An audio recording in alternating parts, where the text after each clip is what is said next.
नमस्कार दोस्तों, स्वागत है आपका फिर से एक नए वीडियो में। तो इंग्लिश सीखने के लिए सबसे इम्पोर्टेंट होता है कि इंग्लिश रीडिंग करना, क्योंकि रीडिंग करने से आपको नए नए वर्ड्स पता चलते, साथ ही साथ नए नए सेंटेंसेस, वो भी सिचुएशन के साथ पता चलता है आपको। और इसमें से आपको बहुत सारा ग्रामर सीखने को मिलेगा, साथ ही साथ वर्ब्स के फॉर्म्स है जो वो भी सीखने को मिलेगा। तो बिना देरी के शुरू करते हैं। आज की हमारी स्टोरी का टाइटल का नाम है never give up. Never give up का मतलब क्या होता है दोस्तों? कभी हार न मानना, या तो ऐसा बोल सकते हैं कि भाई कभी हार नहीं मानना, ऐसा भी बोल सकते हैं। तो शुरू करता हूँ मैं, वर्ड बाय वर्ड मैं ट्रांसलेशन करके बताऊँगा। वंस अपॉन अ टाइम, एक समय की बात है, या तो हम इसको ऐसा भी बोल सकते हैं कि एक बार की बात है। A farmer's donkey fell into a well. A farmer's, एक किसान का, तो यहाँ पर एपोस्ट्रोफी एस है दोस्तों, इसका मतलब होता है का के की।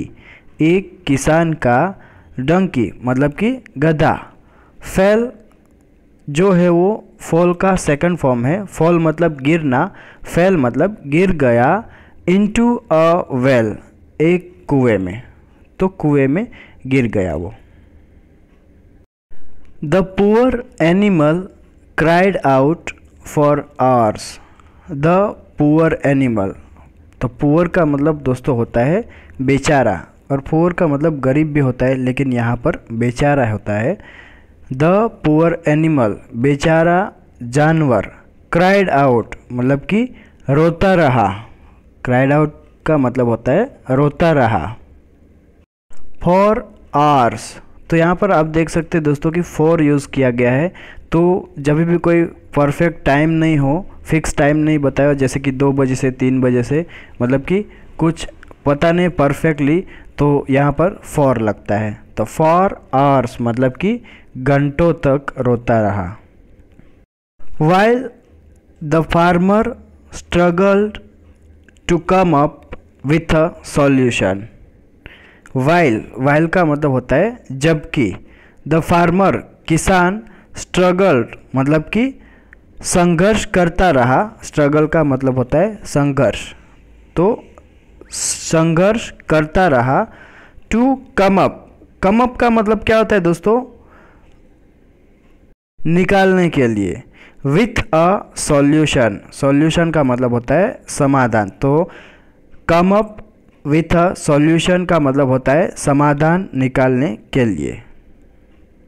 Eventually he decided the donkey was old and the well should be closed. Eventually का मतलब होता है दोस्तों आखिरकार। ही डिसाइडेड, उसने फैसला किया, या तो ऐसा बोल सकते कि उसने तय कर लिया। द डंकी वॉज ओल्ड, गधा बूढ़ा हो गया, या तो ऐसा बोल सकते हैं। वैसे यहाँ ऐसा ही बोल सकते हैं कि भाई गधा जो है वो बूढ़ा हो गया, क्योंकि वैसे यहाँ वॉज इस वजह से लगा है क्योंकि ये जो स्टोरी है वो पास्ट में है, इस वजह से। तो उसने फैसला कर लिया कि भाई गधा बूढ़ा हो गया था। And the well should be closed, और कुआं को बंद कर देना चाहिए। तो चाहिए कुछ भी कर देना चाहिए, चाहिए के लिए हम लगाते शुड, तो शुड का मतलब होता है चाहिए। तो उसने तय कर लिया कि यह गधा बूढ़ा हो गया था भाई की, और कुएं को बंद कर देना चाहिए। वेदर द डोंकी सर्वाइव्स और नॉट। वेदर का मतलब क्या होता है दोस्तों? चाहे।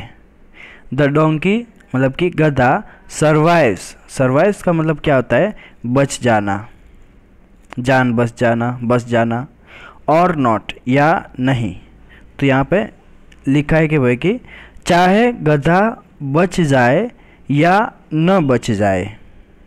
ही कॉल्ड हिज नेबर्स, उसने कॉल्ड बुलाया, हिज नेबर्स अपने पड़ोसियों को, and asked them to help, ask them का मतलब होता है कुछ करने के लिए, आस्क का मतलब होता है कुछ करने के लिए, देम मतलब कि उन्हें, टू हेल्प मदद करने के लिए। तो उसने अपने पड़ोसियों को बुलाया और उनसे मदद करने के लिए कहा। Everyone picked up spades and started pouring soil into the well. Everyone सभी ने, picked up का मतलब होता है उठाना, तो सभी ने उठाए स्पेड्स क्या होता है दोस्तों, जो हम खोदते हैं ना, कुदाल बोलते हैं जिसको हिंदी में, जिससे ज़मीन खोदा जा सकता है। तो वो सभी ने उठाए, कुदाल उठाए, एंड और started pouring soil into the well, और स्टार्टेड शुरू कर दिया, पोरिंग का मतलब होता है दोस्तों कुछ भी डालना, जैसे हम चाय डालते हैं, कॉफ़ी डालते हैं तो पोरिंग बोलते हैं ना। तो शुरू कर दिया डालने को सॉइल, मिट्टी, सॉइल का मतलब होता है मिट्टी, इनटू द वेल, कुएं में। Initially the donkey understood, initially का मतलब होता है दोस्तों शुरुआत में, शुरू में। द डोंकी अंडरस्टूड, अंडरस्टैंड का सेकंड फॉर्म है अंडरस्टूड। भाई गधा शुरुआत में समझ गया। व्हाट वाज हैपनिंग, क्या हो रहा था। वैसे ऐसा भी बोल सकते हैं कि भाई क्या हो रहा है, क्योंकि ये एक तरह से प्रेजेंट में है, लेकिन ये स्टोरी जो है वो पास्ट में है। अब देख सकते हैं यहाँ पर अंडरस्टूड सेकंड फॉर्म यूज़ किया गया है इस वजह से। एंड स्टार्टेड क्राइंग लाउडली, और स्टार्टेड का मतलब होता है शुरू कर दिया, क्राइंग मतलब कि रोने लगा, लाउडली का मतलब होता है ज़ोर से, तो वो ज़ोर से रोने लगा। ये गधे की बात हो रही है यहाँ भाई। Then everyone was surprised, then मतलब कि फिर, एवरीवन सब, वॉज सरप्राइज्ड हैरान हो गए। The donkey became silent, the donkey मतलब कि गधा, बिकेम हो गया, साइलेंट मतलब कि चुपचाप, तो फिर सब हैरान हो गए, गधा चुपचाप हो गया था इस वजह से। आफ्टर अ फ्यू स्पेड्स मतलब कि कुछ ही कुदालों के बाद, स्पेड्स का मतलब होता है कुदाल, तो कुछ ही कुदालों के बाद, the farmer finally looked into the well, the farmer किसान ने, फाइनली आखिरकार, लुक्ड का मतलब होता है दोस्तों झांकना। वैसे पीप्ड का मतलब भी, पीप का मतलब भी होता है झांकना। तो यहाँ पर लुक्ड है तो इसको भी हम बोलेंगे कि आखिरकार उसने झांका, कहाँ पे झांका, इनटू द वेल, कुएं में।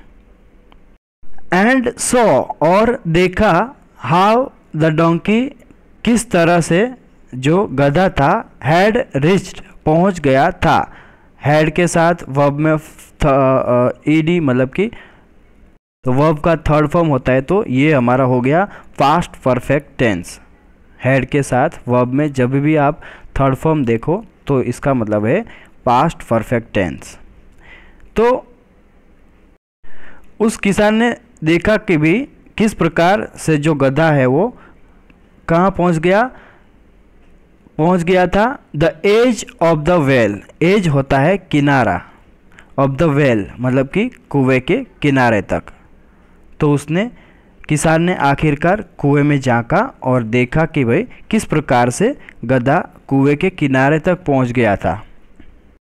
Whenever soil fell on his back मतलब कि व्हेनेवर का मतलब होता है जब भी, सॉइल मिट्टी, फेल का मतलब होता है गिरना, तो जब भी मिट्टी गिरती, ऑन हिज बैक उसके पीठ पर, जब भी उसकी पीठ पर मिट्टी गिरती, the donkey would take a step towards the well, the donkey गधा, वुड मतलब कि कुछ भी करता ऐसा बोल सकते हैं, तो डंकी क्या करता, टेक अ स्टेप, टेक का मतलब होता है लेना, अ स्टेप एक कदम, टूवर्ड्स की मतलब होता है की ओर, द वेल कुएं की ओर, तो गधा कुएं की ओर एक कदम बढ़ाता।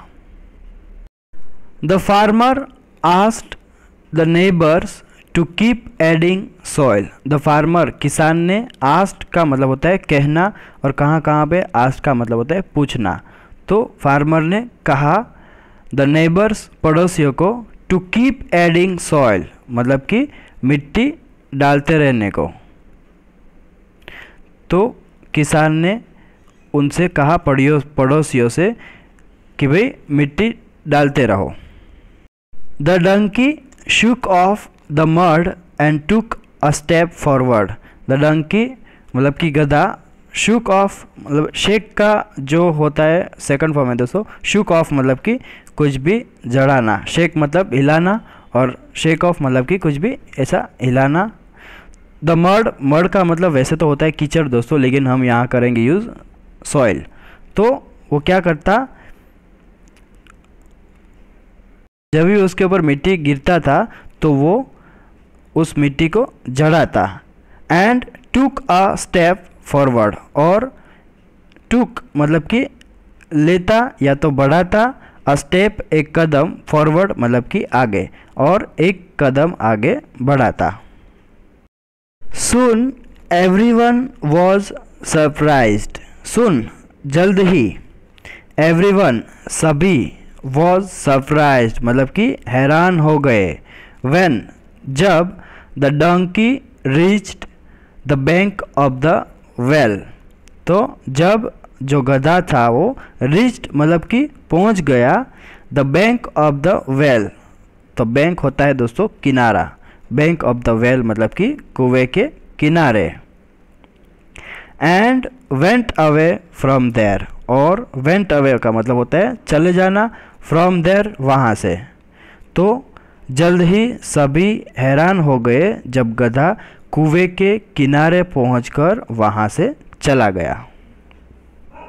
तो वही गधे ने फाइनली वो जो है वो वहाँ से बाहर निकल गया। पहले क्या हुआ कि वो वहीं बैठा था, फिर किसान ने बुलाया लोगों को कि भाई चलो इसके ऊपर मिट्टी डालना है, अब ये बूढ़ा हो गया है, तो उसने क्या किया, जैसे ही मिट्टी डालने लगे उसको ऐसा हुआ कि भाई इसमें दबने से अच्छा है भाई कोशिश करो और बाहर निकलो, ऐसे ही बैठे बैठे अच्छा नहीं, कोशिश करते हैं चलो और बाहर निकलते हैं। तो उसने भी जैसे ही मिट्टी डालते उसको जड़ देता एंड धीरे धीरे करके वो ऊपर आता गया और फाइनली वो वहाँ से बाहर निकल गया और बच गया।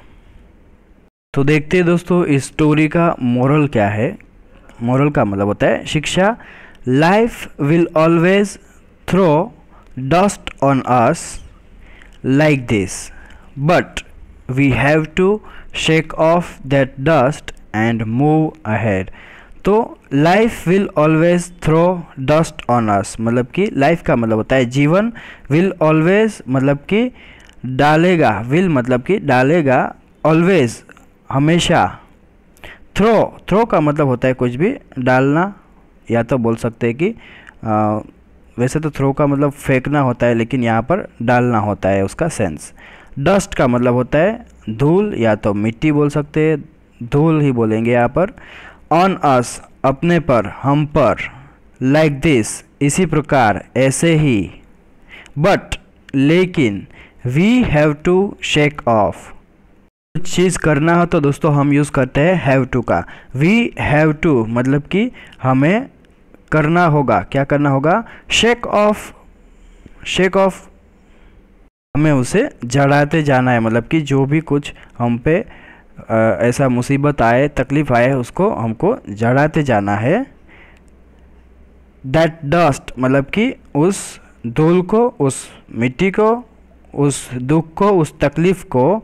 एंड मूव अहेड, और मूव अहेड का मतलब होता है आगे बढ़ते जाना है, तो आगे बढ़ने का मतलब होता है मूव अहेड। तो जीवन क्या करता है, हम पर हमेशा ऐसे ही धूल डालेगा, लेकिन हमें उस धूल को जड़ाते जाना है और उस धूल को जड़ाते हुए बढ़ते जाना है। आज की हमारी स्टोरी का यही मॉरल है दोस्तों। तो दोस्तों इस कहानी का वैसे मॉरल ये है कि भाई हमारे जीवन में बहुत सारी तकलीफ़ आता है, कुछ भी प्रॉब्लम्स आते हैं, तो हमें भी क्या करना है, इस गधे की तरह उसका सामना करना है। धूल जैसे उसने जड़ाया और फाइनली वो बाहर आ गया, इस तरह से हमको भी हमारे तकलीफ़ पे ऊपर मतलब कि बैठे नहीं रहना है, उस पर कोशिश करके हमको भी उस तकलीफ़ से या तो उस टेंशन से बाहर निकलना है।